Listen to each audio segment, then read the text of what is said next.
watching Newsday. Time now for a quick break. Plenty more when we return. Do stay with us.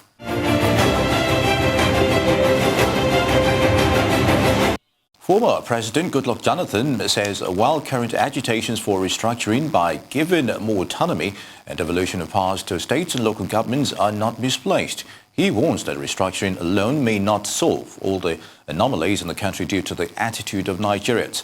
Jonathan disclosed this when he chaired the Daily Trust Dialogue in Abuja with other top dignitaries in attendance. As a country, we have our peculiar challenges, and we should devise means of solving them. But we should not continue to vent our spleen on the amalgamation. As Shakespeare in Julius Caesar said, the fault is not in our stars, but in ourselves. There are serious technical problems of the definition of what are nationalities in Nigeria. Secondly, even if we assume that yes, there are ethnic groups, and the Igbos, Yorubas, Hausa, or Hausa Fulani are ethnic groups, how do you choose those to go into that conference that you are proposing? Representation for constitution making are usually, in fact, invariably territorial, not ethnic. So we will be trying to move from one problem and run into another, if we think that the ethnic group will be the foundation of addressing what you perceive to be a quicksand.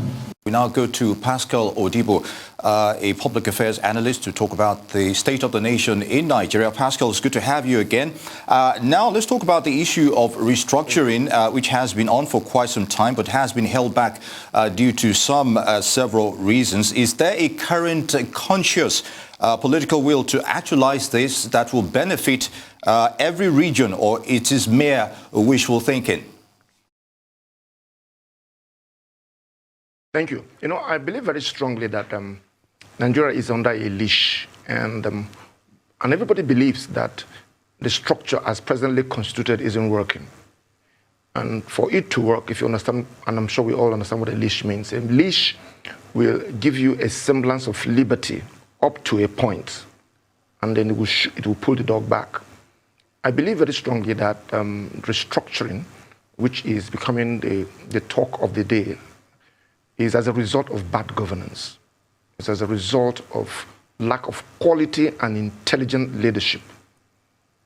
And what you are noticing is people trying as much as possible from different ethnic backgrounds and regions, saying to themselves, we as a people are more than this. So yes, I agree, and I support restructuring, but most importantly, we seek for intelligent leadership. Nigeria must be led by people that can see. We need to recruit people, interrogate the potentials of individuals who are saying that they want to lead this nation. And I think the time is now. And if you ask me, of course, it's public knowledge that the next presidential election is on the 18th of February 2023. And therefore, there is reason for you to see all manners of grandstanding by old political, and I call them expired war horses, trying to take their places. And that is why there is absolute need for fresh voices, fresh intelligent voices to coalesce across the nation so that they can form a formidable structure that can engage. There is no time. There is no time to wait or to waste. And therefore, I call upon as many people as altruistic to re-engage early enough, and the early enough, I mean now, like yesterday, to begin to build the architecture and the structure that will engage and rally our people together so that we can be unleashed from the system that holds each and every one of us bound, both the North, the South, the East, and the West. It is clear that we are under a leash. And that is why unleash is the way to go. Indeed, the next election is coming in February 2023. So what should shape our choices of leadership for that election? Thank you very much. I believe very strongly that leadership is a subject that is taught in business schools and sometimes in military formations, for military schools. And one of the first things you must look for and seek for in a leader is ability to see. Now, I'm not talking about physical side. I'm sure you know that. Some people can see, physically be seen, but they are blind mentally. You need to be able to attract the right kind of people with the worldview, with the boldness, with the ambition, so that you can unlock the potential of this great nation. Nigerians do well all over the world, in medicine, in agriculture, in law, in engineering, in politics, and even in journalism. But when it comes to leading our nation, you know, the two demons of ethnicity and religion, I call them the gods of Lilliputians and retrogression, sets in. And all of a sudden, we begin to be headed like a sheep without a shepherd and begin to follow some kind of cult leadership and then lose our senses in interrogating and finding out the pedigree of the people that are leading us. And that is why in 2023, I keep sending out this signal that we must interrogate all who are grandstanding now. You know, in 2019, there were a few fresh voices, fresh sound that we heard. I believe this is their time. The Kingsley Mogalus, the Obieze Kweselis, the Nasir Rufais, they need to come out. They need to put their resources together. They need to swallow their prides. They need to put together a structure that if it does come out, they will have built a structure that can galvanize the coalition of the willing, so that we can take on the system. Indeed. Because the system is skewed. Indeed, Pascal Odibo, I'd like you to hold your thoughts on those critical issues. We have to go on a break. We'll be right back with you. Stay with us.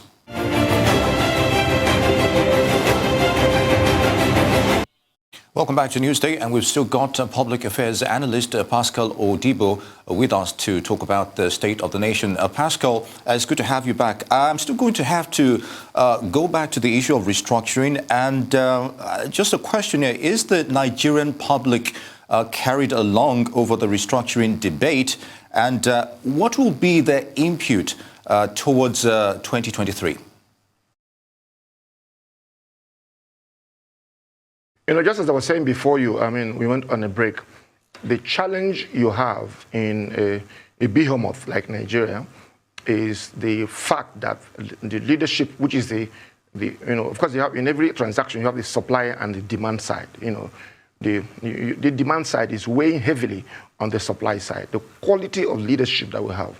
You know, one of the characteristics of a leader is ability to sacrifice.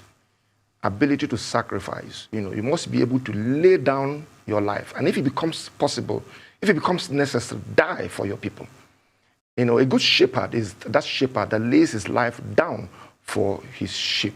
We do not have that quality of leadership yet. We just have men and women who are just seeking their own. And I think that as the conversations for restructuring continues to occupy the space, and all I hear is the hue and cry of the weight of bad governance. Bad governance. And if this bad governance is dealt with, if it's not dealt with, you will restructure this bad governance into the states or in the regions, depending on what you finally agree. So, and if you're asking whether the people are carried along, let me take it this way. You know, the Greek mythology has it that, you know, there are three kinds of people that occupy or inhabit a place: the idiots, the citizens, and the tribesmen.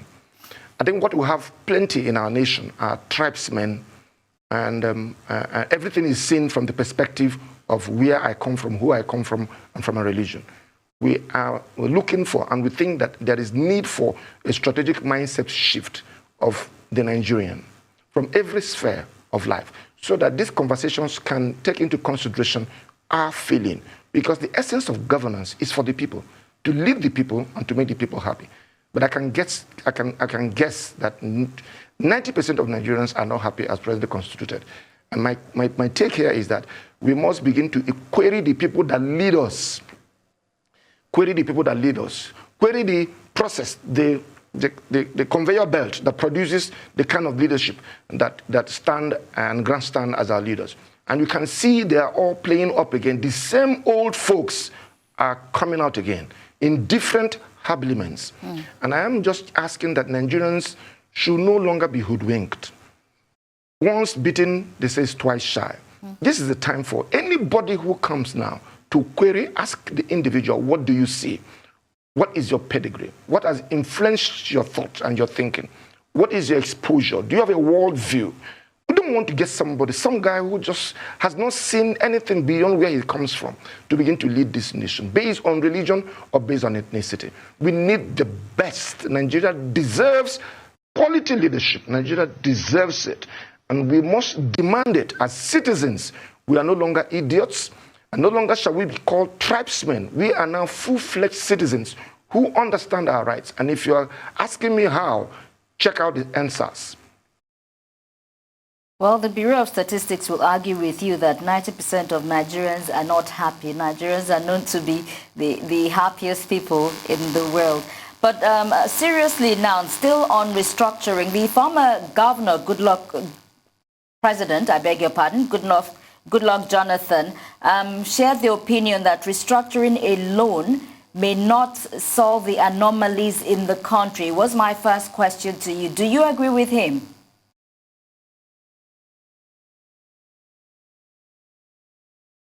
I listened to that I listened to that meeting. Yeah. And my take is that I align more strongly with the position of Nyamodo, and that is because I believe very strongly that there is need to query and interrogate the fundamentals that hold us together as a people for collective benefit.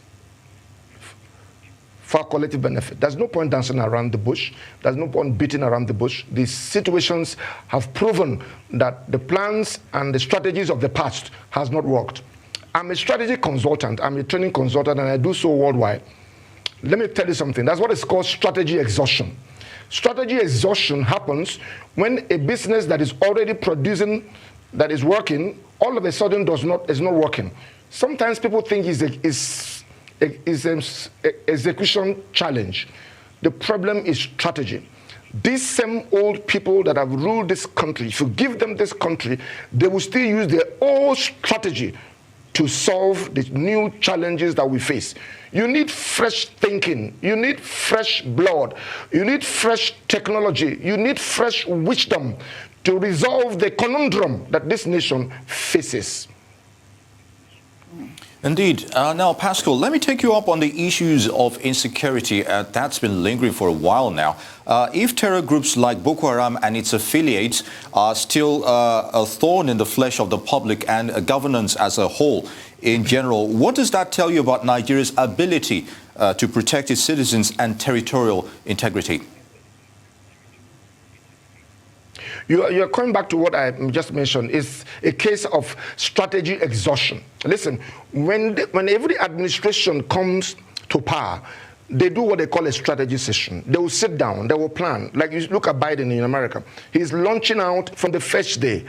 Now, as the days and as the years go by, the problems may mutate or they will lose steam. There is absolute need for them to return back to the table to re-engage. I call it strategic recalibration. There is need for those who lead this nation at this time to come back to the table and re-engage their strategy.